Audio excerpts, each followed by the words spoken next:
തലേ ദിവസത്തെ യാത്രാക്ഷീണത്തിൽ നന്നായി ഉറങ്ങി. രാവിലെ എല്ലാവരെയും വിളിച്ചുണർത്തി റെഡിയായി യാത്രയ്ക്കായുള്ള ഒരുക്കങ്ങൾ തുടങ്ങി. 2 നിലയുള്ള റെസിഡൻസി ബിൽഡിങ്ങിലായിരുന്നു താമസം. രാത്രി മാത്രമാണ് ഇവിടേക്ക് എത്തുക എന്നതുള്ളതുകൊണ്ട് തന്നെ വലിയ ഹോട്ടലുകൾ റൂം ബുക്ക് ചെയ്ത് കാശ് കളയാൻ പ്ലാനില്ലായിരുന്നു. ഒരു ദിവസത്തേക്ക് 20 റിയാലാണ് ഇവിടുത്തെ റെന്റ്. ബ്രേക്ക്ഫാസ്റ്റ് എവിടെ നിന്ന് കഴിക്കുമെന്നായിരുന്നു ആദ്യത്തെ കൺഫ്യൂഷൻ. പിന്നീട് ഗൂഗിളിനോട് തന്നെ ചോദിച്ചു. താമസ സ്ഥലത്ത് നിന്ന് 15 മിനിറ്റ് ഡ്രൈവ് ചെയ്താൽ എത്തുന്ന ഗുലാൻ്റെ തട്ടുകട കണ്ടുപിടിച്ചു. ചെറിയ ബിൽഡിങ്ങിൻ്റെ ഇടയിലൂടെ നമ്മളെ കൊണ്ട് അത്യാവശ്യം ഡ്രൈവ് ചെയ്യിപ്പിച്ചു. ഗുലാൻ്റെ തട്ടുകടയുടെ മുമ്പിൽ തന്നെ ഗൂഗിൾ എത്തിച്ചു. അത്യാവശ്യം ഡൈനിങ് സ്പേസ് ഉള്ള വലിയ ആഡംബരമൊന്നുമില്ലാത്ത റെസ്റ്റോറൻറ്റ്. ഗീ റോസ്റ്റും പൊറോട്ടയും കടലക്കറിയും ചായയുമൊക്കെ വളരെ മികച്ചതായിരുന്നു. സലാല വരുന്നവർക്ക് ഈ റെസ്റ്റോറൻറ്റ് ഉപയോഗപ്പെടുത്താവുന്നതാണ്.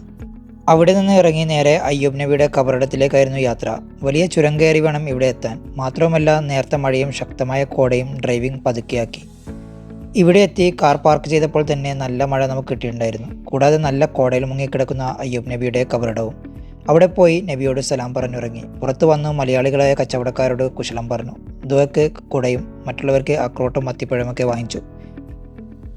2.5 മാസത്തെ സ്റ്റാളിൻ്റെ ഇവിടുത്തെ വാടക നാട്ടിലെ 20 ലക്ഷമാണ്. എന്നാൽ ഈ മാസം കൊണ്ട് തന്നെ 1 കോടി രൂപയുടെ കച്ചവടം എങ്ങനെയാണ് നടക്കുന്നതെന്ന് അദ്ദേഹം വിവരിച്ചു തന്നപ്പോൾ കണ്ണു തള്ളിപ്പോയി.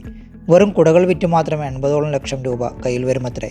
സീസണിലെ കച്ചവടം കഴിഞ്ഞാൽ പിന്നെ നാട്ടിൽ പോയി 6 മാസമൊക്കെ നിന്ന് തിരിച്ചു വന്നാണ് കടയിലേക്ക് ജോലിക്ക് കയറുക. മനസ്സറിഞ്ഞ് പണിയെടുത്താൽ നല്ല കാശുണ്ടാക്കുമെന്ന് അദ്ദേഹം പറഞ്ഞു. ഇവിടെ നിന്ന് ഗോപ്രോ കാറിന് പുറത്ത് സെറ്റ് ചെയ്തു അടുത്ത ലക്ഷ്യത്തിലേക്ക് പറന്നു. അതിനിടയിൽ കണ്ട നല്ലൊരു കാഴ്ച കാണാൻ വേണ്ടി ഇറങ്ങി. അവിടെ നിന്ന് ഫോട്ടോയും വീഡിയോ ഒക്കെ എടുത്ത് നേരെ ഐൻ ഗസരസിലേക്ക് പോയി. ഐൻ എന്ന അറബിക് പദത്തിൻ്റെ അർത്ഥം കണ്ണെന്നാണ്. സലാലയിലെ മിക്ക സ്ഥലത്തിൻ്റെ പേരിൻ്റെ മുമ്പിലും ഐൻ കൂട്ടുന്നത് ശ്രദ്ധിച്ചിരുന്നു. മലനിരകളാൽ ചുറ്റപ്പെട്ട താഴ്വാരം. വരുന്ന റോഡുകൾ തന്നെ പ്രത്യേക ഭംഗിയാണ്. നല്ല മഴ ആയതിനാലാകാം ഇവിടെ പലയിടങ്ങളിലേക്കും ഇറങ്ങുന്നത് റെസ്ട്രിക്ഷൻസ് ഉണ്ടായിരുന്നു. ഇവിടെ നിന്ന് നേരെ ഇറങ്ങി പ്ലാൻ പ്രകാരമുള്ള അടുത്ത ഡെസ്റ്റിനേഷനായ സുൽത്താൻ കാബൂസ് മസ്ജിദ് കാണാൻ ഞങ്ങൾ സലാല ടൗണിലേക്ക് തിരിച്ചു. എന്നാൽ അവിടുത്തെ സന്ദർശന സമയം രാവിലെ 8 മുതൽ 11 മണി വരെ ആയിരുന്നു. എന്തായാലും ഇവിടുന്ന് ദുഹർ നിസ്കരിച്ചു പിന്നീട് വന്ന് വിശദമായി കാണാമെന്ന് തീരുമാനിച്ചു. നേരെ അതിനടുത്തായിട്ടുള്ള ഇമ്രാൻ നബിയുടെ കബറിടത്തിലേക്ക് പോയി. ലോകത്തിലെ ഏറ്റവും വലിയ കബറിടമാണ് ഇമ്രാൻ നബിയുടേത്. ഒരു ചെറിയ പള്ളിയോട് ചേർന്ന് കിടക്കുന്ന ബിൽഡിങ്ങിൻ്റെ ഉള്ളിലാണ് 12 മീറ്റർ നീളമുള്ള കബർ സ്ഥിതി ചെയ്യുന്നത്. അത്ഭുതപ്പെടുത്തുന്ന തന്നെയാണ് നബിയുടെ കബറിടം. അവിടെ നിന്ന് സലാം പറഞ്ഞു പുറത്തെത്തി. കാശൊന്നും ഇവിടെ ഇടരുതെന്ന പ്രത്യേക ബോർഡും ഇവിടെ കാണാനുണ്ട്. നേരം ഉച്ചയായി. നല്ല വിശപ്പിൻ്റെ വിളിയും. എവിടെ നിന്ന് ഭക്ഷണം കഴിക്കുമെന്ന് നോക്കിയെങ്കിലും അടുത്തൊന്നും പറ്റിയത് കിട്ടിയില്ല. അവസാനം അടുത്തുള്ള ഫാസ്റ്റ് ഫുഡ് റെസ്റ്റോറൻറ്റിൽ കയറി ഭക്ഷണം ഓർഡർ ചെയ്തു. പാർസൽ ചെയ്ത് വാങ്ങി. അതിനടുത്തായുള്ള ഒരു വ്യൂ പോയിന്റിലേക്ക് വെച്ച് പിടിച്ചു. അവിടെ നിന്ന് ഭക്ഷണം കഴിക്കാം എന്നായിരുന്നു പ്ലാൻ. പോകുന്ന വഴിയിലൊക്കെ എൻ്റെ കാറിനെ പലരും ശ്രദ്ധിക്കുന്നുണ്ടായിരുന്നു. കാരണം പുറത്ത് വലിയ രീതിയിൽ കാണാവുന്ന ഗോപ്രോ ക്യാമറയുടെ സ്റ്റാൻഡ് തന്നെയായിരുന്നു. കുറച്ച് മുന്നോട്ട് നീങ്ങിയപ്പോൾ നെഞ്ചൊന്ന് കളിപ്പോയി. ക്യാമറയും സ്റ്റാൻഡും വഴിയിൽ വീണിരിക്കുന്നു. വേഗം തിരിച്ചുപോയി വഴിയിൽ ഒന്നുകൂടെ കറങ്ങി നോക്കി.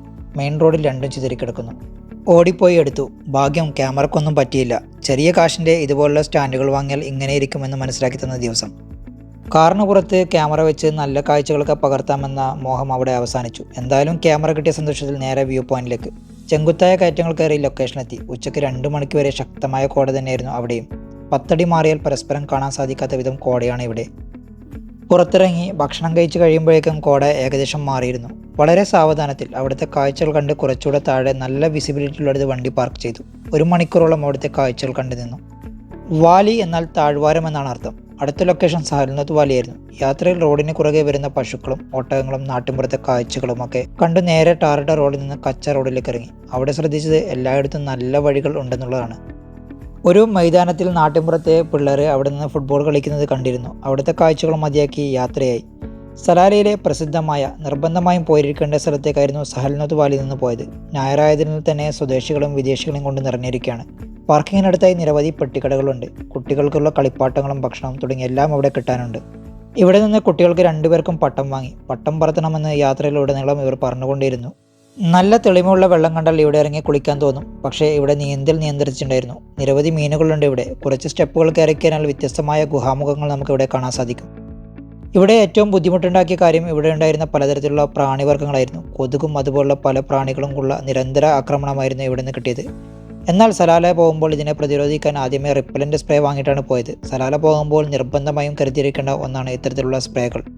ഇത് ശരീരത്തിലേക്ക് അടിച്ചു കഴിഞ്ഞാൽ ഒരു പരിധിവരെ അവരുടെ ആക്രമണത്തിൽ നിന്ന് രക്ഷ നേടാൻ സാധിക്കും. വെള്ളമെന്ന് കണ്ടാൽ ദുവക്ക് അതിലിറങ്ങാതെ നമുക്കൊരു സമാധാനം തരില്ല എന്നാണ് അവളുടെ നിലപാട്.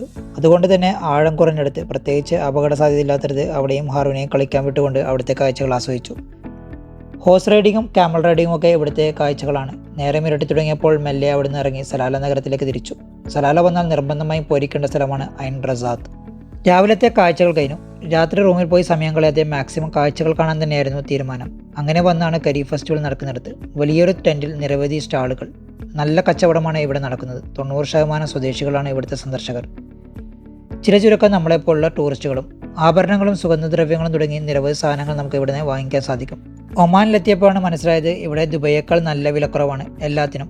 ഹാറൂന് മോതിരം വേണമെന്ന നിർബന്ധത്തിൽ ഒരു യമനിയുടെ കയ്യിൽ നിന്ന് കല്ലുള്ള മോതിരം വാങ്ങി. ഫുഡ് കോർട്ടുകൾ, ഗെയിമിംഗ് ഏരിയ അങ്ങനെ തുടങ്ങിയ നിരവധി പ്രോഗ്രാമുകളുണ്ട് ഇവിടെ.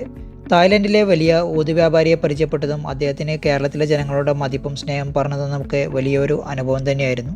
എവിടെ പോയാലും മലയാളിക്കൊരു പരിഗണനയുണ്ട്. അത് മനസ്സിലാക്കി തന്ന ദിവസമായിരുന്നു ഇന്ന്. സലാല ഖരീഫ് സീസണിൽ വരുമ്പോൾ രാത്രി വെറുതെ കളയാതെ ഇതുപോലുള്ള ഇടങ്ങളിൽ പോയി മാക്സിമം കാഴ്ചകളും എക്സ്പീരിയൻസും എടുക്കാൻ ശ്രദ്ധിക്കണം. ഡിന്നർ കഴിക്കാൻ വീണ്ടും ഗൂഗിളിൻ്റെ സഹായം തേടി കാലിഫോർണിയടുത്തായുള്ള ഒരു മലയാള റെസ്റ്റോറൻറ്റ് എന്ന് പറയപ്പെടുന്ന തീരെ വൃത്തിയില്ലാത്ത ഭക്ഷണത്തിന് യാതൊരു ക്വാളിറ്റിയും ഇല്ലാത്തടത്ത് എത്തിച്ചു. കിട്ടിയത് ഞാനും ഷാനിഫും കഴിച്ചു. ബാക്കിയുള്ളവർ വേണ്ടെന്നും വെച്ചു. പിന്നീട് വേറൊരിടത്ത് പോയി ജ്യൂസൊക്കെ കുടിച്ചപ്പോഴാണ് ഒന്ന് ഉഷാറായത്. റൂമിലേക്ക് എത്തി. 3-ാം ദിവസത്തെ പ്ലാനൊക്കെ നോക്കി സെറ്റ് ചെയ്തു. കുറച്ച് ജോലികൾ ചെയ്ത് തീർക്കാൻ ബാക്കിയുണ്ടായിരുന്നു. അതൊക്കെ തീർത്തു. 12 മണിയോടുകൂടി ഉറങ്ങി.